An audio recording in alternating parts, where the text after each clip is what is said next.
yun na nga mga kadiskarte, no? Ngayon, ang oras ay alas 9 na ng umaga. So, nakatulog naman tayo.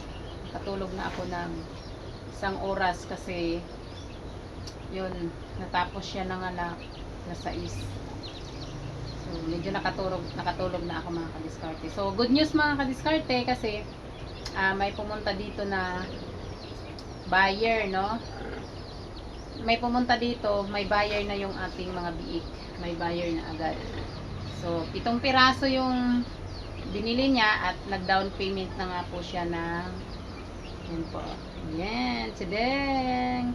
So, ito yung mga pinaka down payment niya po, 10,000, no? So, 7 piraso po sa kanya, 4,000 lang po yung bigay natin kasi hindi pa naawat, nagbayad na agad siya, nag-down payment na agad siya. So, 4,000 lang po yung presyo po. Pero po, yung presyuhan po talaga dito sa lugar namin, pagwalay na po yung biik, saka mo bibilhin, saka mo bayaran, ay 4,500 po. Pero yun nga po, sa pamamaraan ko po, 4,000 lang po pag hindi pa po nawalay. So, yun po, ang 7 piraso dyan, may may-ari na, at nag-down na nga po siya ng 10,000 po. So, yun po yung ating mga piglet, no?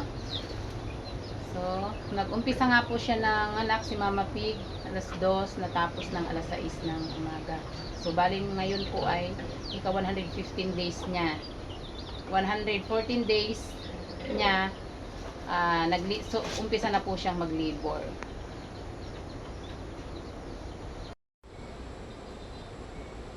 So, hi mga kadiskarte! So, ngayon mga kadiskarte ay nag-labor na ang aking Mama Pig number 2. Kanina, nagpapakain na sana ako. Kaninang hapon, nagpapakain ako, no? Ang pinapakain ko sa kanya ay kunti lang, baling kalahating kilo na lang. 1/4 na darak ng palay, 1/4 din na lactation feeds, no? Kunti na lang. Tapos, pagkatapos niya kumain, napansin ko na naglibor na siya kasi nag-umpisa na siyang magkaskas. Yung sahig, kinakaskas niya na. So, ngayon mga kadiskarte ay mga alas 8 na ng gabi, no? Kumain na siya ng kumain na siya, kunti-kunti lang. Kunti lang, paunti-unti lang. So, ayan. Nakahiga pa siya. Maya-maya na yung tayo niya. Maya tatayo na naman yan, tatain na naman. So, yun, puyatan na naman mga kadiskarte, pero okay lang, ganun talaga ang buhay natin. So, pinisil ko yung didi ng inahin kanina mga kadiskarte, no? May gatas naman siya, pero hindi pa yung sirit.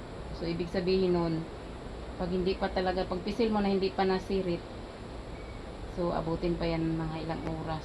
Baka madaling araw na naman ito mga kadiskarte, mga anak. So, yun yung mga paglatandaan ko sa aking inahin. Pag yan mga kadiskarte, nasirit na yung gatas, natulo na. So, yan, minuto na lang yan. Minuto na lang ay mga anak na yan siya. So, yan, ngayon, kahihiga lang po niyan. No? Tatapos lang din yan tumain, nagdakot ako, tapos kahihiga lang yan, ipon pa yan ng lakas, maya tatayo na naman. So mga diskarte, update ko kayo mamaya kung ilan anak ni Mama Pig number 2, kung anong oras siya. So ngayon mga kadiskarte ay 114 days, 114 days simula nung naiay siya. So malamang madaling araw talaga to, 115 days, 115 days niya.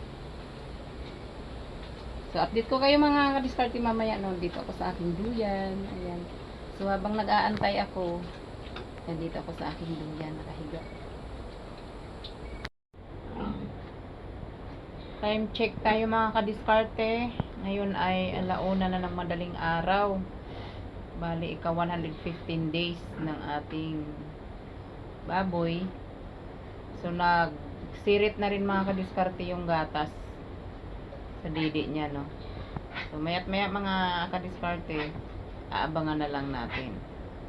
So, So, hindi na natin pwede iwanan. Pag ganun, yung sirit ng gatas kay oras na lang yan or minuto na lang yan, lalabas na ang biik niya. So, inaantay na lang natin na ayun. Uy, nagkaroon na ng kuryente. May ilaw na. Brown out kasi dito sa amin mga ka-diskarte. Buti na lang may solar ako. At yun, ngayon lang nagkaroon na ng kuryente. So, ayan nga mga ka-diskarte. No? Inaantay na lang natin na lalabas yung mga tae ng biik. Ang tae ng biik. Yung mga bilog-bilog na maliliit. Inaantay na lang natin. Anytime na yan lalabas. So, update ko lang kayo maya-maya mga kadiskarte. Time check tayo mga kadiskarte. Alas 2 na ng madaling araw, no? So, meron na tayong isang piglet.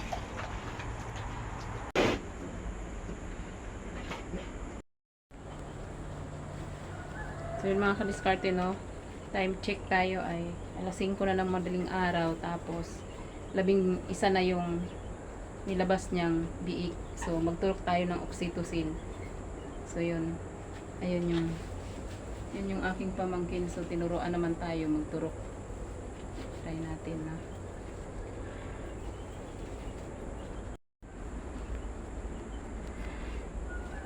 So, tulog yan mga kadiskarte. Turukan natin. Ito.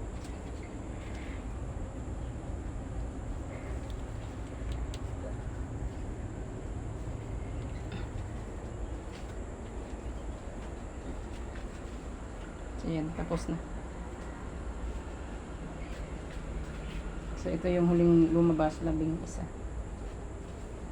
ayun yung iba. Okay. Okay. So, yun yung ating pamangkin. Siya yung ating, tumutulong sa atin. So, ayan. Yun yung 10. So, yung isa. So, pangalawang turok na yun mga kadiskarte ng oxytocin, no? Kanina, nagturok tayo nung lumabas na 2. Nagturok tayo ng 2 ml. Tapos ngayon, 3 ml na yun mga kadiskarte. Inubos na natin yun, laman. Yung tira doon kanina.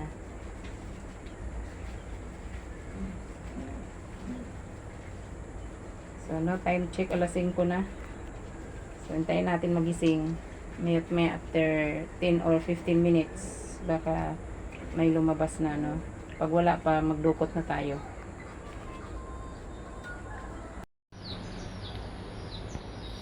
Time check mga kadiskarte, 5:30 na ng umaga, no? January 15. So, naglabas na rin siya ng placenta. So, ito, pero hindi pa tapos maglabas ng placenta. Dito natin nilagay yung placenta ang iba. Hindi pa tapos maglabas ng placenta. So, time check, 5:30 na. No, 11 lang. So, okay na, not bad na, no, 11. Puta na tayo mga kadiskarte. Bawi na natin yung puhunan. So, yan, 11.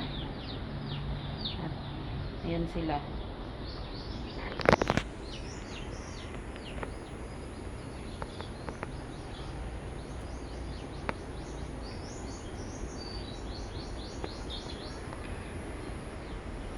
So, mga kadiskarte, no, katatapos lang din natin sila putulan ng ngipin.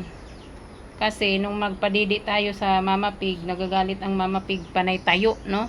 Kasi nga, nag-aaway sila, nasasaktan yung Mama Pig. Kaya panay tayo. So, kaya nagputol na kami ng ngipin dyan. Para hindi masaktan si Mama Pig.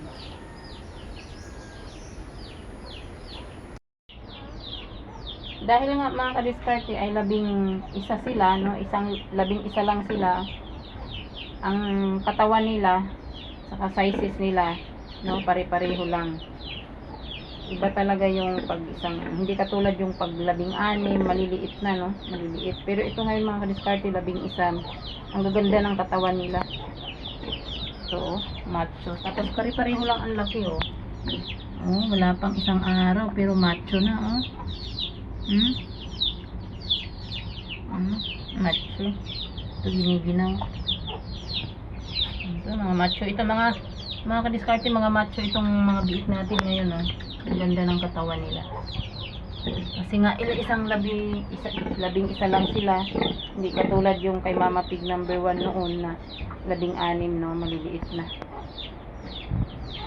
So, yun ngayon, maganda ang sizes nila. Magaganda pa yung katawan nila ngayon.